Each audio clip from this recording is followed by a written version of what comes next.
Bismillahirrahmanirrahim. Assalamualaikum warahmatullahi wabarakatuh. Alhamdulillahirabbil alamin. Assalatu wassalamu ala nabiyyina Muhammadin wa ala alihi wa ashabihi wa man tabi'ahu bi ihsan ila yaumiddin. Allahumma la sahla illa ma ja'altahu sahla wa anta taj'alul huzna idza syi'ta sahla. Allahumma 'allimna ma yanfa'una wa anfa'na bima 'allamtana wa zidna ilma. Alhamdulillah, ma'asyiral muslimin yang semoga dirahmati Allah Subhanahu wa taala. Pada kesempatan kali ini kita akan membahas tentang tugas para wali di dalam menikahkan putra-putrinya atau para wakil yang nanti akan menikahkan orang yang diamanahkan kepadanya untuk menikah. Baik, di sini merupakan suatu hal yang penting bahwa wali di dalam menikahkan ini tidak hanya sekedar wali nasab saja, akan tapi wali itu bisa juga berasal dari orang lain ketika memang dari keluarga mengamanahkan kepada orang lain tersebut. Dan ini merupakan hal yang sangat penting yang harus diketahui bersama. Meskipun benar bahwa Kementerian Republik Indonesia, Kementerian Agama, kali ini di dalam kantor urusan agama sudah banyak di sana para ahli-ahli di dalam menikahkan, ya. Kemudian juga para kiai, para habaib, para ulama juga banyak yang memiliki kapasitas untuk menikahkan, bahkan juga para wali-wali di setiap perempuan, setiap para nisa, mar'ah itu juga banyak sekali yang memiliki kemampuan untuk menikahkan anak-anaknya. Maka tentu meskipun ini sudah banyak, kita perlu juga mempelajarinya apa saja yang perlu dipelajari yang terkait dengan perwalian ini. Musannif rahimahullahu taala menyebutkan wa yanbaghi lil mutawalli uqudil ankihah idza tuliba minhu ayubashir al-aqd an-nikah sawa'un kana huwa al-wali aw kana safiran mahdhan yanbaghi lahu qabla mubasharati al-aqdi ay yas'ala an umur. Yanbaghi, sudah sewajibnya, sepantasnya, li mutawalli, bagi orang yang berhak untuk melakukan akad nikah atau wali tadi, uqudil ankihah, ya, di dalam menikahkan, idza tuliba minhu, jika diminta baginya, ayyubashshira aqdan nikah, untuk melaksanakan akad nikah, sawa'un kana huwal wali, sama saja apakah dia itu memiliki posisi sebagai wali nasab, ya. Wali nasab itu bisa juga dia adalah bapak dari seorang anak perempuan tersebut, atau dia kakak, atau dia adik, atau dia kakek, atau dia paman dari bapak maupun dari ibu. Nah, ini merupakan nasab, ya, merupakan wali nasab, ya. Au kana safiran mahdhan, atau safir berarti utusan mahdhan yang tetap, ya, berarti seperti halnya petugas KUA. Yang bagilahu qabla mubasyaratil aqdi, maka sudah sewajibnya baginya, bagi para wali ini, ya, qabla mubasyaratil aqdi, sebelum melaksanakan akad pernikahan, ayas ala an umur, hendaknya dia menanyakan beberapa perkara. Minha ayas ala an zaujah, ya, hendaknya dia menanyakan kepada calon istri, ya, menanyakan kepada calon istri, ya. Apa yang ditanyakan? Yang ditanyakan adalah tentang bagaimana kesiapan, ya, tentang bagaimana kesiapan seorang istri tersebut, ya, bagaimana kesiapannya untuk menikah. Apakah menikah yang hendak dilakukan ini menikah dengan sukarela, dengan keikhlasan, dengan keridhaan, dengan ridho dari kedua orang tua? Apakah menikah yang dilakukan ini adalah keterpaksaan, ya, disebabkan karena ada paksaan atau ada desakan dari bapaknya, dari walinya, dari keluarganya, atau di mana saja? Tentu para wali yang semoga dirahmati Allah Subhanahu wa taala, ya, tentu hendaknya memperhatikan perkara-perkara ini.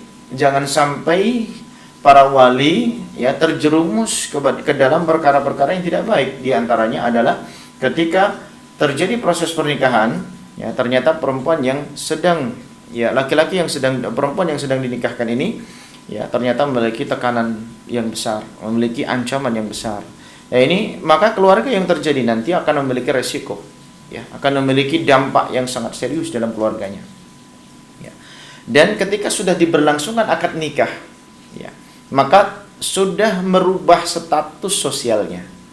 Nah, jadi yang disebut dengan masalah serius ini, jadi ketika seorang wali sudah memberlangsungkan akad nikah, maka status yang dimiliki oleh seorang perempuan ini akan menjadi seorang istri. Status yang dimiliki oleh seorang suami akan menjadi, seorang laki-laki akan menjadi suami. Maka status sosial ini bukan status yang mudah. Artinya, jika ternyata di dalam keluarganya terdapat problem yang sangat serius, dan kemudian qadarullah wa masya'a fa'ala, terjadi perceraian dengan sesuatu yang tidak kita inginkan, maka seorang istri ketika diceraikan oleh suami maka dia menjadi janda. Dan ketika suami bercerai dengan istrinya maka dia akan menjadi duda.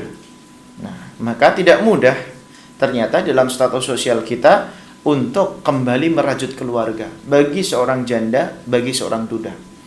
Ya, tentu kita tidak ingin mendahului takdir Allah Subhanahu wa taala jika memang dia akan mendapatkan keluarga yang baik setelah itu, akan tapi alangkah baiknya kita sebagai para penuntut ilmu, sebagai aba, sebagai aulial umur, sebagai para bapak dan juga para pemegang kekuasaan atau bagi para wali untuk memperhatikan hal-hal yang sangat-sangat penting di dalam proses akad nikah ini, sehingga kita tidak menjadikan keluarga yang sudah diakadkan tadi menjadi keluarga yang suram, masa depannya suram atau kehidupannya suram.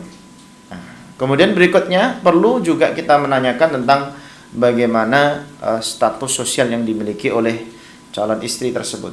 Ya, status sosial ini artinya apakah dia pernah menikah sebelumnya apa belum? Ya, apakah dia pernah melakukan akad nikah dengan laki-laki yang lain dan kemudian belum tercatat, apakah belum? Nah, ini perlu kemudian diakses atau ditanyakan oleh seorang wali kepada si perempuan. Kemudian juga yang perlu ditanyakan adalah sebelum menikah, ya, di antaranya adalah kaunu zauj kufwan, ini kepada suami, ya, calon suami. Apakah ya zauj ini kufwan? Kufwan itu artinya yang setara. Ya.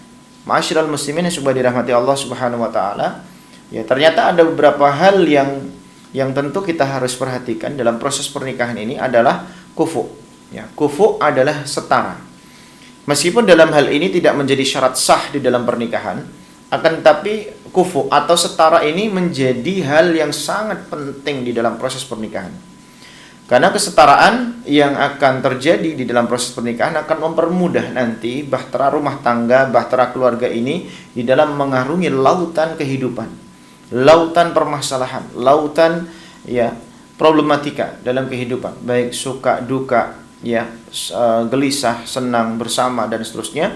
Yang tentu ketika kufu, ya, setara, maka mereka akan bisa saling melengkapi. Akan tetapi jika tidak pun setara, selama masih ada rangkaian keselarasan, artinya bisa jadi seorang istri yang sabar, suami yang syukur, atau seorang suami yang sabar atau istri yang syukur, ya, tentu ini dua-duanya memang memiliki pahala yang besar di sisi Allah Subhanahu wa taala. Akan tetapi perlu kita perhatikan apakah hal itu bisa terjadi pada semua calon suami maupun semua calon istri. Ya, kufu ini, setara ini bisa dilihat dari segi keilmuan. Mungkin keilmuan bisa dilihat dari strata apa dia belajar, sejauh mana dia menempuh pendidikan. Kemudian kufu juga bisa dilihat dari pekerjaan apa yang digeluti oleh keduanya. Kemudian kufu juga bisa dilihat dari status sosial di masyarakat, apa kedudukan yang dimiliki oleh calon suami atau apa kedudukan yang dimiliki oleh calon istri. Ya, tentu ini sebagai referensi, ya, sebagai dasar yang harus dimiliki oleh seorang wali untuk mengetahui bagaimana keduanya nanti akan mengarungi bahtera rumah tangga atau bahtera keluarganya. Kemudian yang kedua adalah musyirun bimahrin mithl, yaitu seorang calon suami yang memiliki kemudahan untuk memberikan mahar kepada istrinya.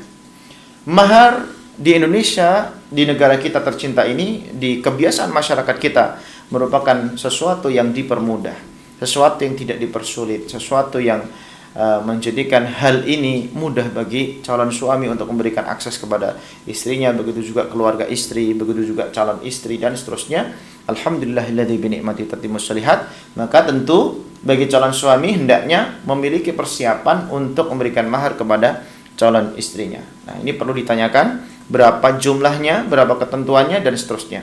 Kemudian yang ketiga, laisat bainahu wa bainaha adawatun la zahiratun wa la batinatun. Ya, laisat bainahu wa bainaha. Tidak ada di antara calon suami dan calon istri adawatun, yaitu permusuhan, sengketa. Ya, tidak ada. Jadi antara calon suami dan calon istri tidak ada permusuhan, ya, la zahiratun wa la batinatun. Artinya permusuhan yang nampak. Nampak di sini dalam artian secara status sosial. Maksudnya permusuhan yang terjadi antara calon suami dan calon istri ini benar-benar permusuhan yang nyata, yang bisa dilihat oleh tetangganya, bisa dilihat oleh gurunya, bisa dilihat oleh temannya, koleganya, bahwa mereka menyatakan bahwa keduanya ini bermusuhan. Kenapa menikah? Nah, secara status sosial ini tentu tidak baik, ya, meskipun tidak ada larangan juga. Apakah orang yang bermusuhan tidak menikah? Akan tapi ini harus menjadi dasar referensi bagi para wali, hendaknya untuk benar-benar memastikan apakah nanti ketika menikah kalian bisa saling memaafkan, bisa saling tarodhi, saling memberikan keridhaan, kembali memberikan mahabbah, apa tidak? Ya. Kemudian di sini juga disampaikan juga labatinatun, yaitu permusuhan yang tidak terlihat secara zahir, secara umum, tapi mereka sedang mengalami masa-masa konsentrasi pada permusuhannya. Dendam, ya, dendam kesumat dan seterusnya, yang itu tidak mungkin keluarga dibangun di atas persengketaan. Keluarga dibangun di atas permusuhan, ya, tidak mungkin itu bisa terjadi. Yang keempat, laisa bainaha wa baina waliyiha adawatun zahiratun. Ya, tidak ada antara dia si calon istri dengan walinya permusuhan yang nampak, yang dilihat oleh umum.